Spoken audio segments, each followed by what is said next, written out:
everyone, welcome back to the Creatively Thinking podcast. Join Carolyn Botello as she uncovers the inspirations behind some incredibly creative minds that are orbiting our local communities.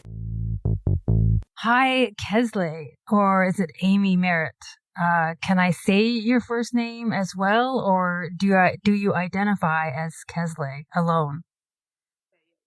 Before we get into your questions, I have been eager to know if your name is an invention or a family name from Germany, because in German, they often spell words with the E before the I.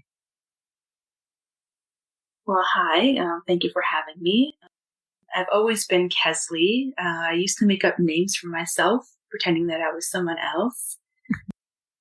I identify as both Amy and Kezleigh, so you can kind of like interchange that as you want. But yeah, I used to pretend that I was someone else all the time when I was younger. At one point, I was also Angela and Caitlin. Kezleigh came about when I was like 16. Wow. Yeah, I was like 16, and I had some crazy trauma, and she just sort of came from the depths of that. And I think I've always been trying to find myself, and like I still am. I'm also quite reserved and introverted, and Kezleigh is that someone who I can count on to do things, like podcasts, for instance.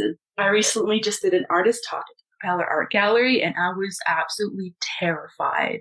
And I brought on Kezleigh, and she just sort of did that talk for me, and I was told that I spoke pretty well. So yeah. Oh, cool. So it's like another identity for you in a way, kind of thing. Yes. Yeah. Like another personality almost. Yeah. Cool. Okay. So how are you? You are my first artist that I didn't know previously. I saw your work on LinkedIn, and your technique and process really impressed me. You are a new media artist from Muskoka, Ontario, an area north of Toronto. I like to ask every artist, what made you decide to choose this path as a career? Was it working with your hands, expressing your emotional insights, or something else?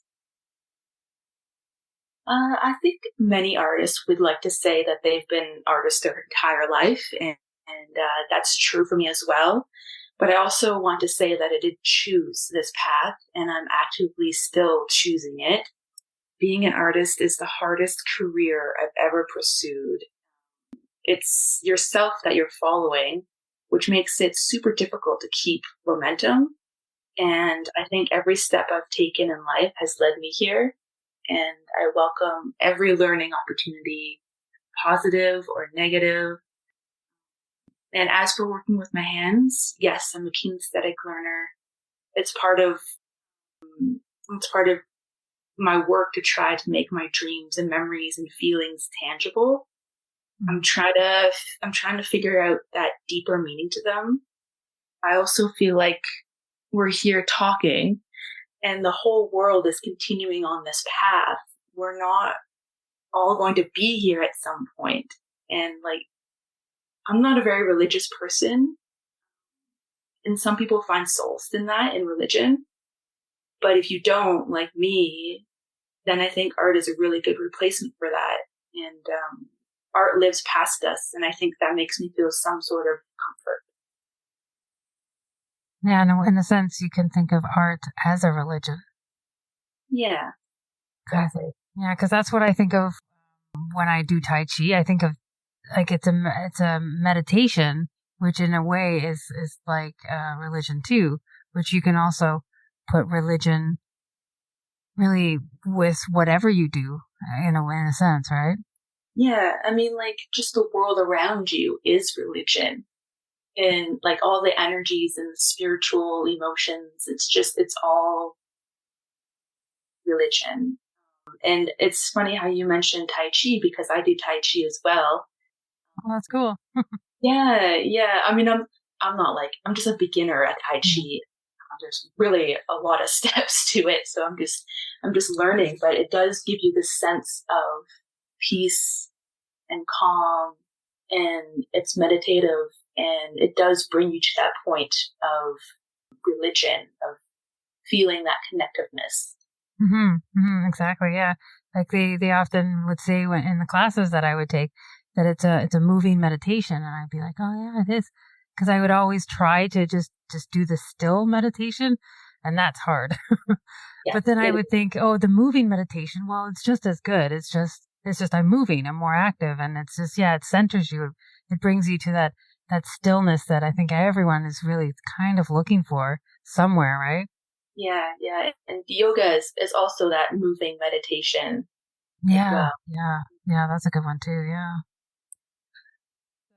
When you describe your work as expressions through dreams and memories, can you expand on this?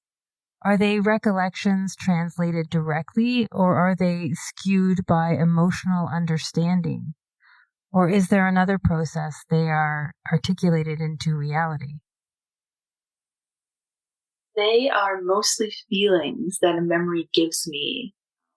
Everyone has that memory jolt from smelling your grandmother's perfume, or maybe it's finding your baby's first outfit from the hospital. It's those feel good memories.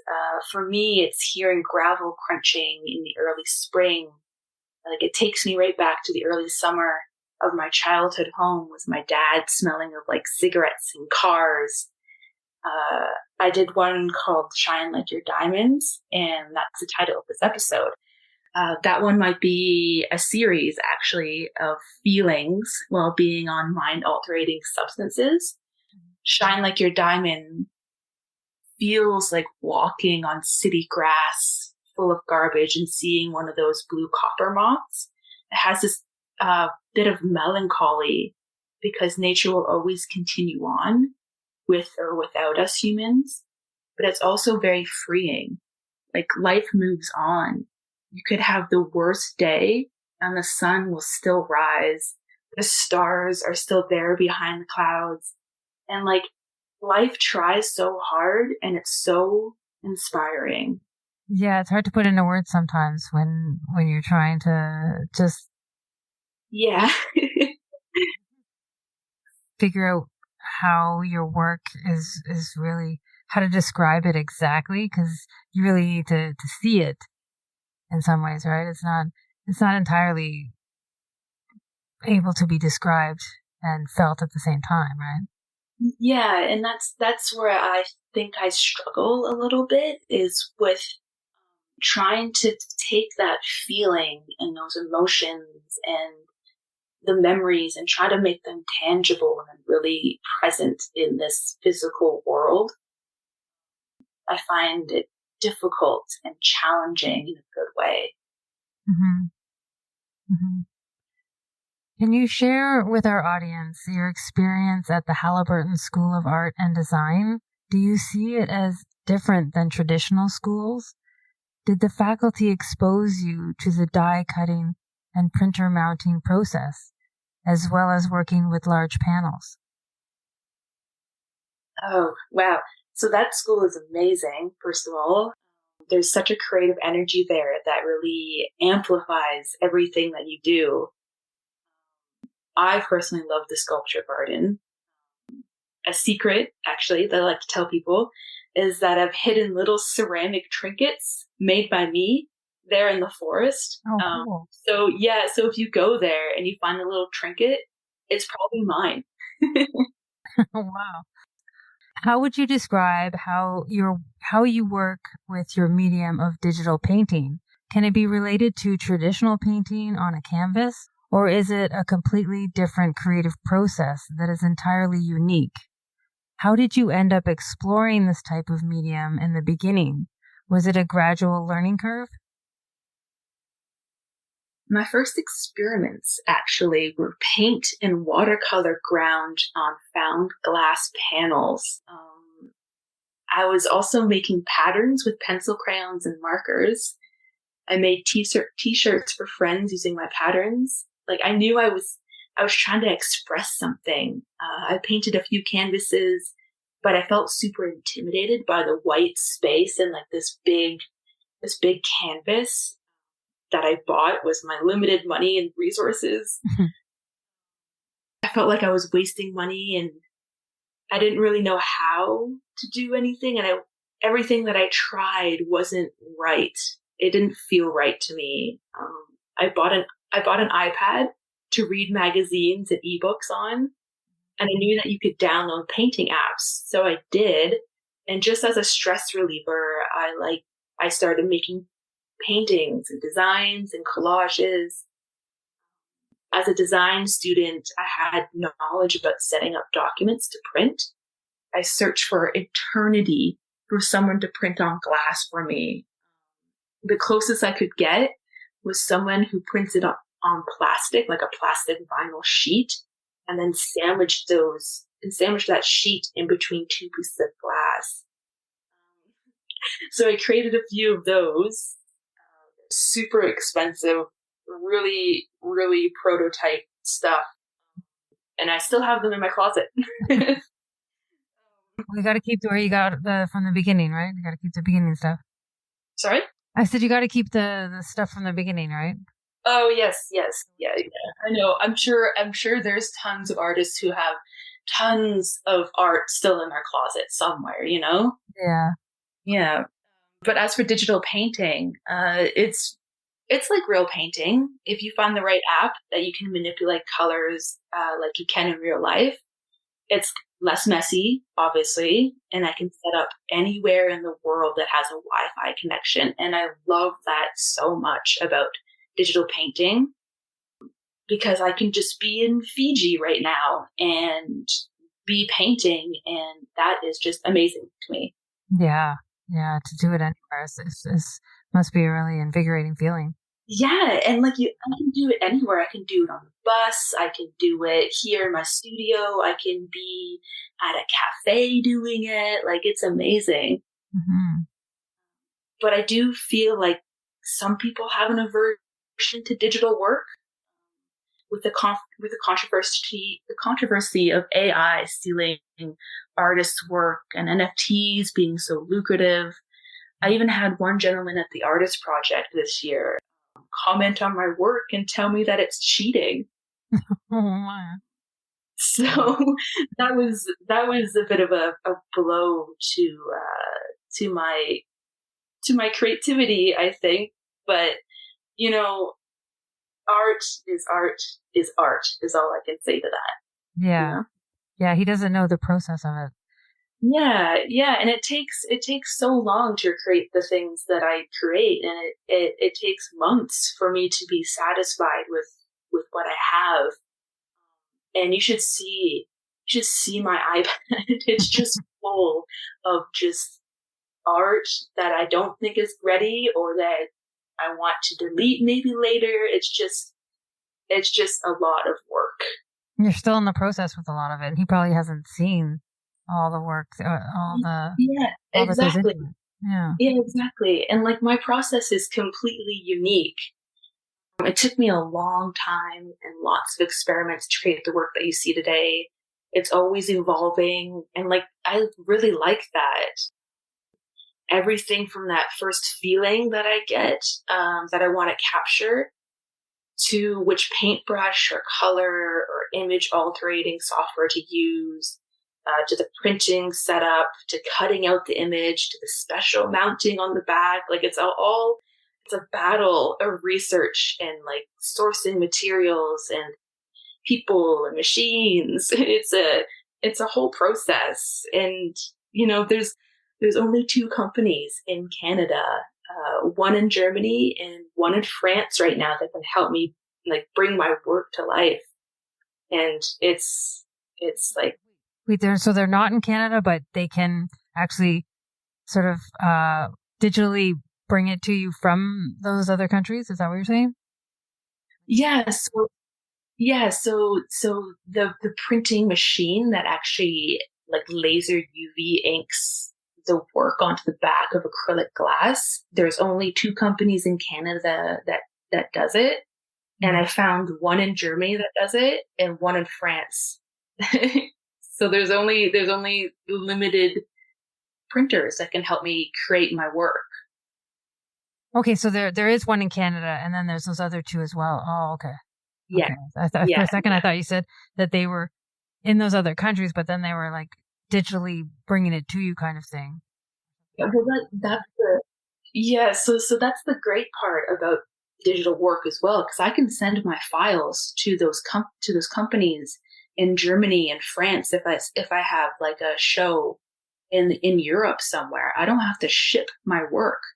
I just have to, like send them my files. They print my work there, and it saves so much with shipping costs. But what about the mounting of it? Would they be able to mount it how you would do it yourself? Yes. Oh, Yep. So there's been a lot of back and forth, and like there's been like a few language barriers there. I really improved my French, by the way. that's so good. Yeah. Yeah.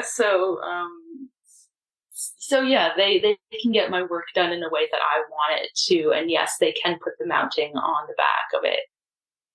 Yeah, I guess because now you can do everything by video and explain everything as well that way, so they can visually see how you do mount Yeah. your work. Yeah. Oh wow, that's awesome. Yeah. Yeah. It's really awesome. I love the digital world. Like it's so convenient. Yeah, yeah. There's so much to it. Can you share with our audience your experience at the Halliburton School of Art and Design? Do you see it as different than traditional schools? Did the faculty expose you to the die cutting and printer mounting process, as well as working with large panels? Oh wow. So that school is amazing. There's such a creative energy there that amplifies everything that you do. And personally, I love the sculpture garden. A secret that I could tell people is that I've hidden little ceramic trinkets there, made by me. So if you go there and search for them, you'll probably find some still. And I think the Halliburton School of Art and Design is really different because of its location. It's set in the middle of the woods, and it just gives such freedom to all of its students. The course that I took was called Integrated Design. It's not there anymore, unfortunately. It operated for about 5 years under Bar Gilmore, who was an amazing person, amazing teacher, an amazing artist. We learned everything there was to learn about design. We went through like computer design, we went through glass blowing, ceramics and pottery, fabric, clothing design, like drawing and painting, blacksmithing. Like we learned everything. Wow. It was really amazing. It was an amazing time. And I have this dream of teaching digital arts there one day, and I think that'd be so fun. Hmm. Sounds so immersive. Yeah, and as for exposing me to die cutting and printer mounting process, no, they didn't. I had to find out that process all on my own. I had to sort of source out that and really research that whole process on my own. A lot of investigating, huh? That you had to do on your own. Wow. Yes, yeah, yes. When you say your work is intuitively in the flow state, done usually on the floor, how are you able to not see the floor, or sorry, not see the flow as being interrupted by being bent to be sitting? When I was in painting and drawing classes, I always found the flow functioned better standing. Honestly, I just gravitate towards the ground. I'm always sitting on the ground right now. I'm sitting on like a little floor cushion on the ground. I just feel like the ground feels safer. And my therapist would probably say that it's because of my need for grounding and safety, and the Yeah, floor just feels very sturdy. it's grounding. There you go, right? Yeah, yeah. Yeah. Yeah, that is a good way of looking at it. I never thought about it that way. And like as for standing while painting, I've stood while painting as well. I think it's better for you. Honestly, quite honestly, you'll find me kind of hunched over in like a weird position on the floor, which is probably not good for my back. I think standing is probably better for you posture wise, but yeah, I've just always always gravitated towards the ground. But it is tiring standing for too long too. So those 6-hour painting classes, it's not good to stand for that long. And we'll be right back.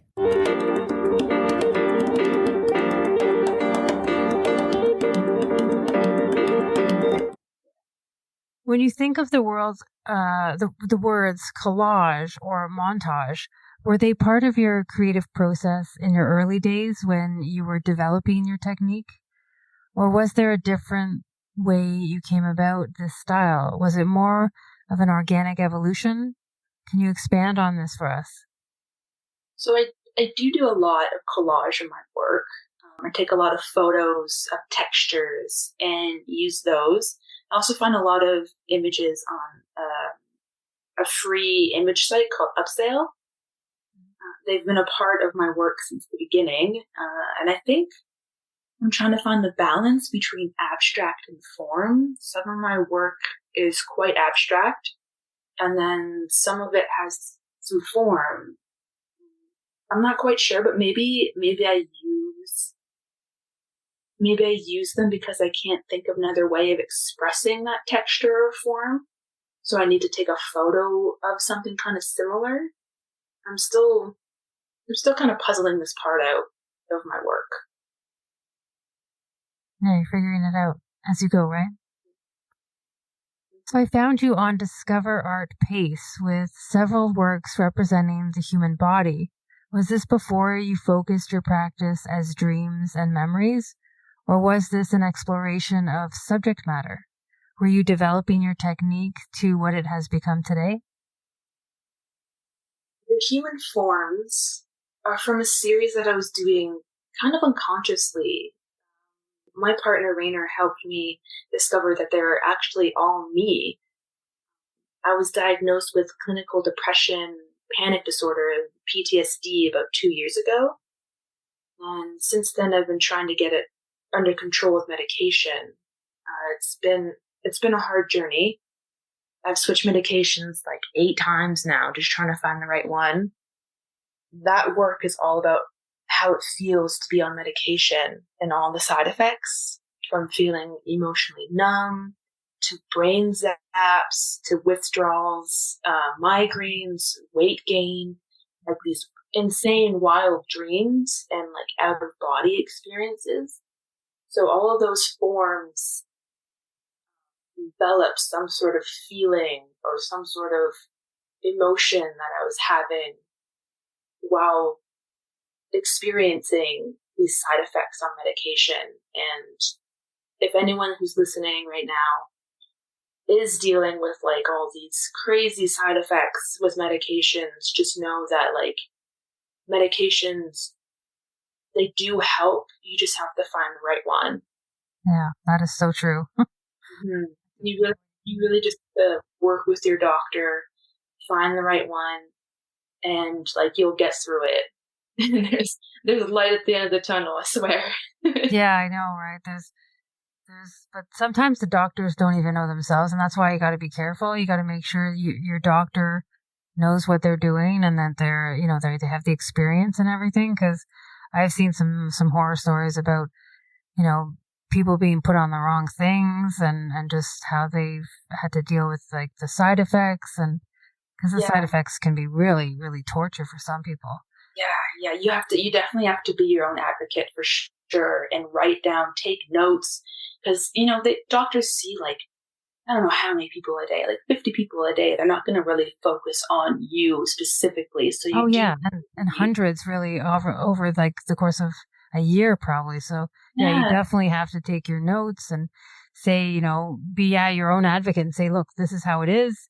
I think, and if you need to change it, like say, that you need to and all this stuff. Cause I've definitely been on a lot of different medications over the years, and it's like, you gotta make sure you find the right cocktail, right? Yeah. So for what works for you. Yeah. So you understand how that feels then, that those side effects and how they really, really can make you tired and make make you so exhausted, make you feel like you're so numb and you have no feelings, and there's so Yeah, there's so many It's side effects. But like when you find that right medication, that right dosage, like it is magical. And I can say that because I've recently just found this medication and it's magical and it's correct for me and it's like the right dose and I feel so happy and it's great. yeah.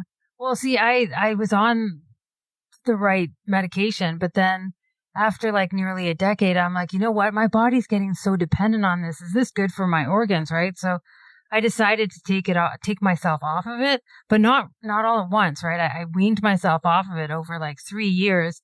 And then within the first week of not having it, I was like, oh my God. I was like, I really got to get back on that. So, like your body really senses it, even if you wean yourself off, I told the doctors and I made sure that everybody was aware and everything. And I told them why and everything. And they were in support of it and everything. But then, yeah, like I said, within 1 week of being off of it, I was feeling really, frantic. And I was like, yeah, I wasn't sleeping very well. I'm like, okay, I got to get back on it. It's Yeah. like crazy how we can get so hooked on things and we don't even know it. Yeah, it can be pretty horrendous for sure. For Hmm. sure. Anyway, we're getting a little off topic, but that's all right. It's good to talk about these things too. Yeah. Yeah. So yeah, it's on Art Place. You have a few works that contain real objects, flowers, butterflies. Was this also an exploration of technique and subject to get you to become the unique multi-paneled artist who is pushing the boundaries visually? I thought of this question and I think the real objects in my work ground me in this world while my head is up in the air, sort of in this really abstract state. I'm really trying to like pull emotions and pull colors and pull textures of what I feel like that memory is invoking in me. I feel that keeps me up in the air a lot. And the real objects like flowers or butterflies that are in the real world really ground the piece and ground me and kind of makes the piece more tangible to most people of this world. And I think that's why I have like real elements in my work. Yeah, it kind of brings it all together, right? Yeah. That's good. Being a new media artist, how do you find the market? Are there other artists in this field? Do you feel a sense of competition, or are you seeing your work as completely original compared to what other contemporaries are doing? I say that I'm a new media artist and I get a lot of and like, what's that? And I thought I actually made up the term, like new media artist. I thought I made that up, but it's actually a term. And like, I think I wrote down as like the actual definition of new media artists, and here it is. The term new media art refers to a wide range of contemporary artworks that include new technology such as computer animation, virtual reality, and the online world. New media art is instinctively tied to the digital art and contemporary art and may possibly be called a hybrid of the two. So I actually feel pretty lonely here in the new media art world. Besides, scammers asking me to buy my work as NFTs or Bitcoin, I haven't found anyone else. But there are like billions of people on this earth. So I'm sure there's someone out there who's doing something similar to my work. And, if you are listening to this and you are a new media artist, please follow me on Kezleigh, Kezleigh on Instagram, and we can connect and we can maybe even collaborate because that'd be cool. The last artist, she got me to put her like contact information in the description of the podcast. So then that's even more advertising, right? Oh yeah, yeah. But then also I haven't really been following up with every single podcast and putting them on all the different art Facebook pages that I'm in. Like I'm on a lot of them, like the abstract and the realist and the Canada and just like this. I don't know. There's probably like 100 different like painter sites and just artist sites that I'm in. And so like I think for the first couple, I was putting them into all those.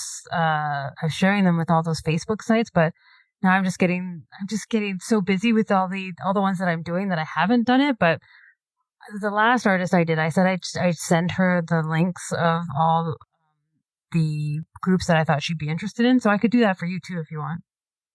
Yeah, okay. Yeah, that'd be good. Because I mean, I'm in a lot of abstract, but I don't know if there's any new media. There might be some new media ones that I've looked at. Because I think I've got over. Yeah, I mean, it is like new media, so it is very new, I think, to the whole. Yeah. Yeah. So yeah, I haven't found too many people really. Well, I think I've got over 100 artists that I haven't invited them yet because that would just to the podcast. I mean, I've got them as a list and I'm like going through all of them, but I think there's a few other new media artists on there. So maybe I can connect you guys all together, right? That would be good. Yeah, that'd be great. That'd be awesome. I saw you are involved with Propeller Art Gallery. The works Are We There Yet also features symbols. Was this part of your evolution as an artist? The figures could also represent religious or national symbols. Was this your intent or was it exploratory?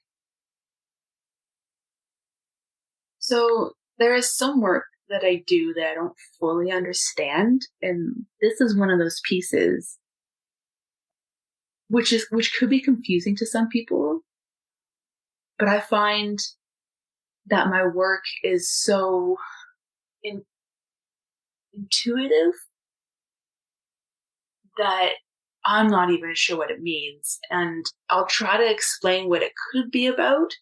I know I did do a talk about that piece at the Propeller Art Gallery during its exhibition, but what I think it is about now is how the world is in such chaos and how we have our hands in front of our faces on our phones, sending like thoughts and prayers to these just devastated countries, like the wars and just human Mhm. horrors, like it's just, Tragedies everywhere. yeah, just tragedies everywhere. And we just have our hands in front of our faces and it's just, we're just on our phones. And I just feel like that piece really says, really invokes that, I suppose. But then it also could be like mother, like daughter, because there's two figures in this piece. And I guess I should really explain what the piece looks like actually. So there's two figures. There's one in the forefront and one in the background. And they have their hands, they're both female figures, and they have their hands in front of their face, just one hand in front of their face. And it does look very statuesque. It could maybe even represent the Statue of Liberty. But yeah, so that there's two figures there, and it could be about like mother, like daughter. Mother's on phone, so daughter's on phone. It could be about the universe shaped into a form that we can understand as two humanoid shapes. But yeah, that piece is really up for interpretation. Mm-hmm. Like it could invoke a lot of different ideas, is what you're saying. Yeah, for sure, for sure. Well, that's good. You want that in a way because you don't want everyone to see it the same. You want everybody to interpret it in their own way, how they want to see it. Yeah. Yeah. When working on your digital paintings, do you work backwards from an inspiration, or does your flow creatively work its magic with musical direction? Can you describe your creative process in a little more detail? Yes. So I would say it's both. I either get a feeling and I work from that, It's actually mostly about the feeling. It's a feeling or a memory that I have. So that's where I work from. I take either textures or colors or scents and try to make them tangible. And I first get that feeling, and then I go straight to my iPad and I start to sort of figure out or feel out the colors of what I'm feeling. Is it a bright color? Is it like a happy memory? Is it sort of melancholy? Is it more in like the olive green tones? The texture, is it kind of like a smooth memory? Or is it sort of a rough memory to me? And then I start pulling images, or taking images, like taking photos with my phone. I'll go for a walk, really trying to like suss out or feel out this memory that I'm trying to make into a piece. And then it could take months. Like it could take a week, it could take a day, it could take months, but it's really dependent on that memory's sort of focus, I guess, or strength. And yeah, I hope I answered your question, but I think so. I think so. Like it sounds like you're looking for the threads of what makes up that memory that you're trying to convey. yeah. So it really starts with that memory, or like that feeling. I suppose that's where it starts. Do you see your creative output as having a specific narrative, or does it have a more non-linear way of communicating?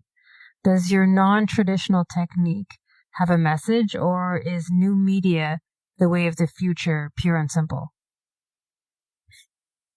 Ooh, so Sorry for giving you a tough one at the end. yeah.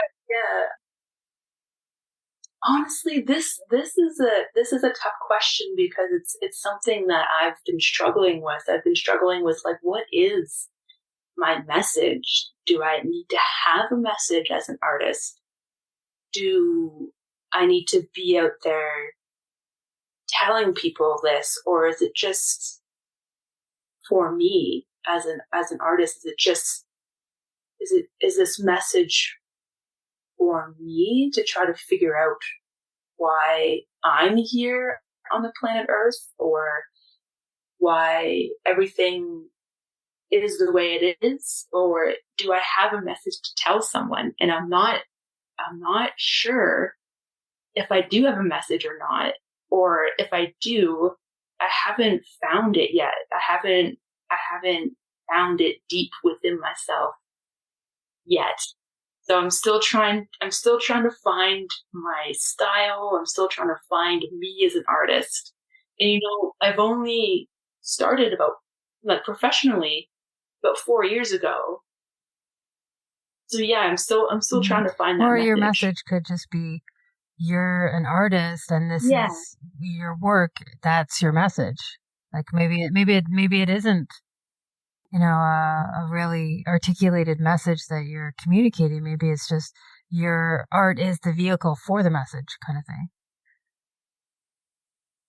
Yeah, and do all artists need a message to tell the world? I'm not sure that they do. I think that they can just be who they are and just showcase what they do without having to have yeah, exactly. It doesn't message. have to be a message. I just thought, see if you do, see if there was something that I for sure. didn't know about that I couldn't see,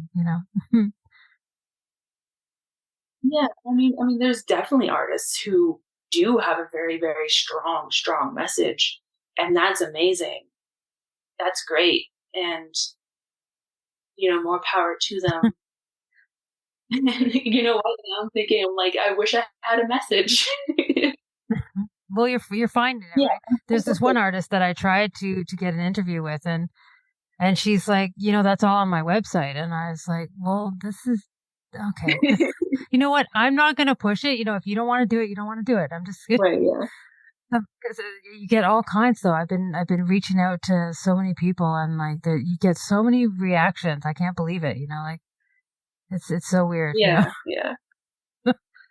But yeah, everybody's different and everybody's got different priorities and different messages or non-messages or it's all.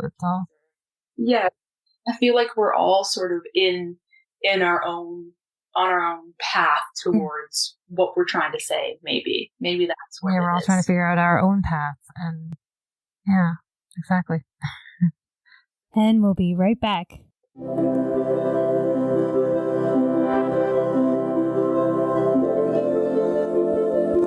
Well, thanks so much, Kezleigh or Amy or. Yeah, is that it? Yeah. All right, but yeah, that was it for my questions for you and for this episode anyway. But I think it went pretty well. I think we did pretty good. Yeah. Yeah, I think so too. But yeah, thank you so much, Amy, for doing this with me. And yeah, I'll get it off to you as soon as I can. And we should totally do this again because it's so much fun to talk about art. Yes, it's amazing to talk about art. And thank you so much for having me, and definitely talk soon. Yeah. Okay, great. Okay. All right. Take care. Bye. Bye. Join me next time as I go down another rabbit hole with another creative professional on their insights, their inspirations, and their ingenuity.